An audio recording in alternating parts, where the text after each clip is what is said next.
अस्सलाम वालेकुम to all my students. आज हम एक नया टॉपिक डिस्कस करेंगे, post translational modifications of protein. Post translational modification of protein है क्या? It is the chemical modification of protein after its translation. Key role in functional proteomics. They regulate activity, localization, and interaction with other cellular molecules such as proteins, nucleic acid, lipids, and cofactors. Protein की diversity को, structural and functional जो accuracy of protein है उसे maintain करने के लिए post translational modification ज़रूरी है, क्योंकि प्रोटीन्स इंपॉर्टेंट रोल अदा करती हैं, टारगेटेड पॉइंट पर जाती हैं, वहाँ जाकर ये प्रोटीन यूटिलाइज होती हैं। प्रोटीन एंजाइम भी हैं, डिफरेंट हार्मोन्स, एंटीबॉडीज़, मेटाबोलाइट्स, तो इन्होंने इम्पॉर्टेंट जो फंक्शंस हैं सेल्स के अंदर जो परफॉर्म करने हैं, तो इन प्रोटीन्स की जो मॉडिफिकेशंस हैं वो बहुत ज़रूरी हैं। मॉडिफिकेशंस होंगी तो ये प्रोटीन क्या है, अपने फंक्शन एक्यूरेसी से क्या है ये परफॉर्म करेंगी।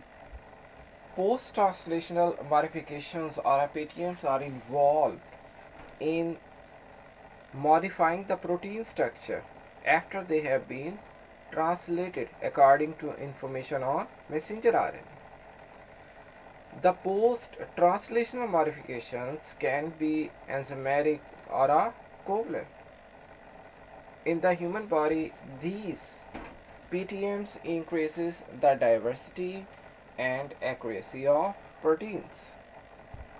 PTMs की different types हैं. PTM can be characterized as trimming, covalent attachment, protein folding, protein degradation. First one is trimming. जैसे हम जानते हैं कि जैसे सेल्स में जो प्रोटीन बनी है, जो बनने वाली जो प्रोटीन है वो इनएक्टिव फॉर्म में है, अपना जो फंक्शन है वो प्रॉपरली परफॉर्म नहीं कर सकती, तो लिहाजा इसमें खातिर खा क्या है, वो तब्दीलियों की चेंजेस होती है। For example, insulin is synthesized in the cell and it's in inactive form that it can't perform its function. कि जो बनने वाली जो सेल के अंदर जो इंसुलिन है वो डायरेक्टली अपने फंक्शंस परफॉर्म नहीं कर सकती, क्योंकि वो इनएक्टिव फॉर्म में है। For the proper functioning of insulin, its post-translational modifications occurs that have involved the removal of the part of the protein to convert into a three-dimensional and fully active form. यहाँ आप sketch और description में देख सकते हैं कि जो पहले पहले बनने वाली जो इंसुलिन है वो कहलाती है प्री प्रो इंसुलिन। जो प्री प्रो इंसुलिन है शुरू में ये 110 अमाइनो एसिड्स पर मुश्तमिल होती है, और जैसा आप जानते हैं कि जो इंसुलिन है उसमें तो 51 अमाइनो एसिड्स होते हैं अल्फ़ा बीटा चेन के अंदर। तो ये 110 जो अमाइनो एसिड्स हैं, ये मीन्स इसका मतलब ये है कि यहाँ अब ये जो प्रोटीन जो बनने वाली जो प्री प्रो इंसुलिन है ये इनएक्टिव फॉर्म में है, ये स्ट्रक्चरली एंड फंक्शनली एक्टिव नहीं है। तो इसका मतलब है इसमें मॉडिफिकेशंस दरकार हैं ताकि ये स्ट्रक्चरली एंड फंक्शनली क्या हो जाए, एक्टिव हो जाए। तो यहाँ ये जो शुरू में जो बनने वाली जो प्री प्रो इंसुलिन है, तो ये एक नेक्स्ट स्टेप में, एक नेक्स्ट फेज में एंटर होगी, जहाँ पर क्या होगा, सिग्नल पेप्टाइड्स क्या हैं वो रिमूव होंगे, सिग्नल पेप्टाइड्स रिमूव होंगे। यहाँ आप स्केच में भी देख सकते हैं प्री प्रो इंसुलिन है, और ये प्रो इंसुलिन में क्या है वो क्या कहते हैं, सेकंड स्टेप में क्या है ये एंटर होती है, और यहाँ इसकी क्या है वो सेकंड स्टेप में, सेकंड फेज में मॉडिफिकेशन हो जाती है by the removal of signal peptides. और अगर आप प्रीवियस लेक्चर पर अगर आप देखें, रिमेंबर करें, तो वहाँ मैंने एक बात बताई थी स्प्लाइसिंग से मुतालिक, तो क्लीवेज से मुतालिक। तो हमने यहाँ देखा था कि जो इंट्रॉन्स हैं, एक्सॉन्स हैं, एग्जिस्ट करते हैं। जो इंट्रॉन्स क्या हैं, ये इंटरवेनिंग सीक्वेंसेस हैं, रुकावट करते हैं फंक्शन के अंदर, स्ट्रक्चर के अंदर। तो यहाँ आप इस स्केच में देखें तो यहाँ जो ये सी चेन एग्जिस्ट करती हैं, ये इंटरवेनिंग सीक्वेंस हैं। क्या है ये? इंटरवेनिंग सीक्वेंस हैं, इंट्रॉन्स हैं। तो इन्हें रिमूव किया जाता है। तो नेक्स्ट स्टेप में क्या होगा, अब ये थर्ड फेज में एंटर होगी मॉडिफिकेशन के, ट्रिमिंग के। Formation of disulfide bonds between the alpha and beta chain components and the removal of the intervening C chain produces a biologically active insulin molecule comprising 51 amino acids। और अब आप यहाँ देखते हैं कि यहाँ 51 अमाइनो एसिड्स हैं जो एक functional, structurally and functional insulin को, प्रोटीन को रिप्रेजेंट करते हैं।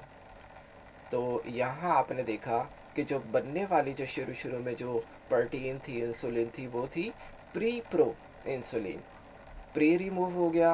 अब ये देखें सेकंड फेज में प्रो इंसुलिन यानी मॉडिफिकेशन हो गई। फिर हम देखते हैं कि ये प्रो रिमूव होगा, मतलब यहाँ पर जो हमारे पास जो क्या कहते हैं इंटरवेनिंग सीक्वेंसेस हैं, सी चेन्स हैं, ये रिमूव होंगी।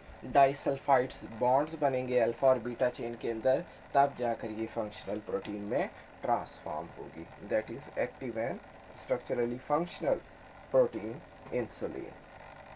ट्रांसलेशन के फिनोमेना के थ्रू बनने वाली जो प्रोटीन थी उसमें फंक्शनल डाइवर्सिटी नहीं थी। तो फंक्शनल डाइवर्सिटी बहुत ज़रूरी है इस प्रोटीन की, ताकि वो बेशुमार जो फंक्शंस हो रहे हैं बॉडी के अंदर, सेल्स के अंदर, तो उन फंक्शंस को परफॉर्म कर सकें। Covalent attachments. The covalent attachments refer to the addition और a transfer of the polypeptide chain that act as an acceptor region. In this way, proteins are modified for the diversity of function. It includes phosphorylation, glycosylation, sulfation, methylation, hydroxylation। तो ये क्या है, ये क्या कहते हैं, ये भी टाइप है किसकी, पीटीएम की, पोस्ट ट्रांसलेशनल मॉडिफिकेशन की। Phosphorylation. Phosphorylation is the addition of one or a more phosphate group to the protein. Post-translational phosphorylation is one of the most common protein modifications that occur in the animal cell. The vast majorities of phosphorylation occur as a mechanism to regulate the biological activity of a protein, and as such are transient. In animal cells, serine, thyrosine, tyrosine are the amino acids that are subjected to phosphorylation. वो protein जिन्होंने ख़ास तौर पर जो plasma membrane का हिस्सा बनना होता है या प्लाज्मा मेम्ब्रेन में अपने फंक्शंस परफॉर्म करने होते हैं, तो उन प्रोटीन्स की क्या होती है, ग्लाइकोसाइलेशन होती है। And what is glycosylation? Glycosylation is the addition of a carbohydrate molecule to the polypeptide chain and modifying into the glycoproteins. Many of the proteins that are destined to become a part of plasma membrane or to be secreted from the cells have carbohydrate chain attached to the amide nitrogen of asparagine and linked or the hydroxyl group of serine, threonine, O-linked, and glycosylation occur in ER and O-glycosylation occur in the Golgi complex. What is the difference between N-linked glycosylation and O-linked glycosylation?